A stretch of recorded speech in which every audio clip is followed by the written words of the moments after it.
ताई, जो सतीश भोसलेनं ज्याला मारहाण केली, तो जो कैलास वागला जो आहे, तर हा बोलतोय की मला खूप मारहाण झाली, माझा पाय मोडलेला आहे. त्यांनी जे आता जरांगे पाटलांकडे सुद्धा विनंती केली की आता तुम्ही मला कुठेतरी मदत करा म्हणून. याकडे तुम्ही कसं बघता? नाही, कसं झालं, जरांगे पाटलांनी त्याचा एक व्हिडिओ म्हणजे दारू प्यायलेल्या अवस्थेतला तो एक दाखवला आणि असं झालं म्हणून त्याला मारलं गेलं असं जे म्हटलं, त्याच्यावरनं त्यांनी ते एक व्हिडिओ जाहीर केला आहे की बाबा मला तुमच्या मदतीची गरज आहे, माझी मारहाण झाली आहे. आणि मला असं वाटतं की आपण मारहाणीकडे मारहाण म्हणून बघावे, जो मारतोय त्याच्याकडे आपण बघावं आणि जात पात कुठचीही मध्ये आणू नये. हे जे गुन्हेगार असतात ते गुन्हेगार असतात, त्यांना जातपात नसते. असं प्रत्येक मी नेत्याला सांगेन की आता हे जातपातनं कुठेतरी आपण मागे सोडून द्यायला हवं. आपली जात आपला धर्म आपल्या घरी रस्त्यावर आणून त्याचा उपयोग नाही आणि नेत्याने तर अजिबात नाही. जे जालन्यामधलं जे प्रकरण आहे की ज्यांना चटके देऊन मारण्यात आलेला आहे, तो जो नवनाथ दौंडचा आणखी एक व्हिडिओ समोर आलेला आहे आणि त्याच्या समोर असं दिसतंय की तो त्याच्या हातामध्ये काठ्या आहेत, तो असा धावताना दिसतोय त्या व्हिडिओमध्ये. याकडे कसं बघाल? कारण बीड, जालना हे सगळा परिसरच आहे. नाही, एकूण तेच बघितलं मी आणि माझं कालचं जे म्हणणं होतं की मुख्यमंत्र्यांनी याच्यात अधिवेशनात बोलावं. कारण आपण जर बघितलं, पहिलं संतोष देशमुख प्रकरण जे होतं ते राष्ट्रवादीचं होतं. मग जालन्याचं जे प्रकरण होतं ते उद्धव ठाकरे गटाचे ते होते, नवनाथ दौंड. नंतर तिसरं जे आपण बघितलं सुरेश धसांचं, तो भाजपमधला होता. म्हणजे आता सगळ्या आमदारांच्या, सगळ्या पक्षांच्या कार्यकर्त्यांना ही समज देण्याची आता गरज आहे. कारण सगळ्या पक्षात हे होतंय, एकच नाही. कोणा एका पक्षाबद्दल बोलून उपयोग नाही आहे. हे सगळ्या पक्षाचे सगळे कार्यकर्ते आपल्याला करताना दिसत आहेत आणि म्हणूनच मुख्यमंत्र्यांनी याच्यावर बोलायला हवं. दुसरा प्रश्न आहे की कराडकडून 15 लाखाची खंडणी शिवराज बांगरनं वसूल केल्याचा FIR एक दाखल झालेला आहे आणि त्याबाबत कराडला कोणी धमकी देऊ शकतं हे सुद्धा बुद्धीला पटतं का नाही, असा एक प्रश्न निर्माण.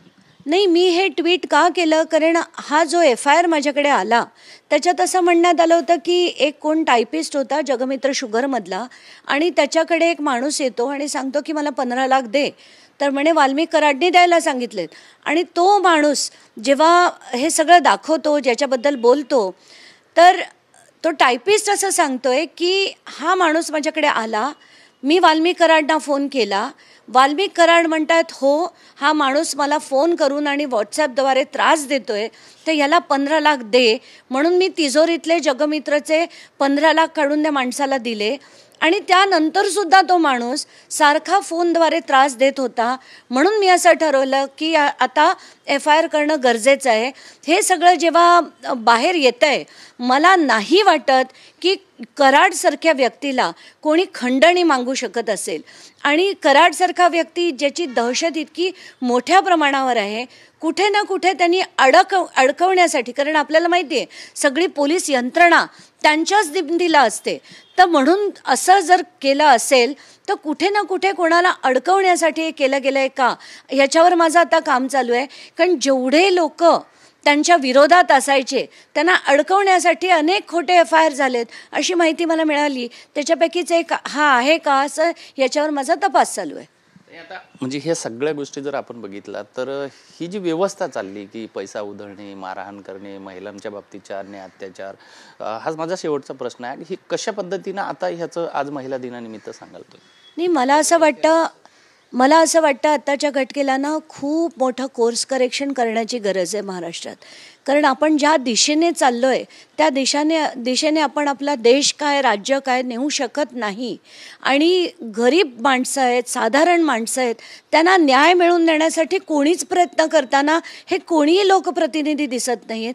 त्यांचे कार्यकर्तेसुद्धा सगळे कॉन्ट्रॅक्ट घेण्यात, खंडणी मागण्यात ह्याच्यातच सगळे असतील की बाबा एक मंत्री झाला रे झाला, एक पालकमंत्री झाला रे झाला की त्या सगळ्या जिल्ह्याची सगळी कॉन्ट्रॅक्ट्स, रस्त्याची कामं, गव्हर्नमेंट कॉन्ट्रॅक्ट्स यांच्या कार्यकर्त्यांना दिली जातात. म्हणून हे सगळे राजकारणाकडे आता जे वळताना दिसत आहेत ते मला असं वाटतं हे कुठेतरी थांबवण्याची गरज आहे. आणि जे ऑफिस ऑफ प्रॉफिट वगैरे जे कायदे बनवलेत ना, ते कुठेच अंमलात येताना दिसत नाही आहेत. तर आपल्याला दहशत, हे राजकारण, हे कॉन्ट्रॅक्ट, राज्य, हे सगळं आणि हे जे बाबू आणि पॉलिटिशियन, पोलीस आणि ब्युरोक्रेसीचं जे नेक्सस आहे ते आता बंद करायला हवं, तरच देश आपल्याला कुठे पुढे नेता येईल. आणि महिलांबद्दल म्हणजे आत्ताच्या घटकेला आपण बघितलं की हे सगळे नेते ज्यांच्या 2-2, 3-3 बायका आहेत, हे जर बायकांचा आदर ठेवू शकत नसतील तर इतर जनता काय ठेवणार. आणि म्हणूनच हे सगळी प्रकरणं वाढत चालली आहेत असंच मला वाटतं.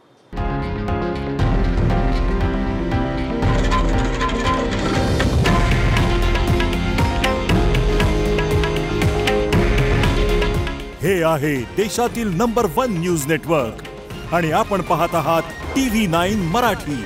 काळजी तुमची, हित महाराष्ट्राचं.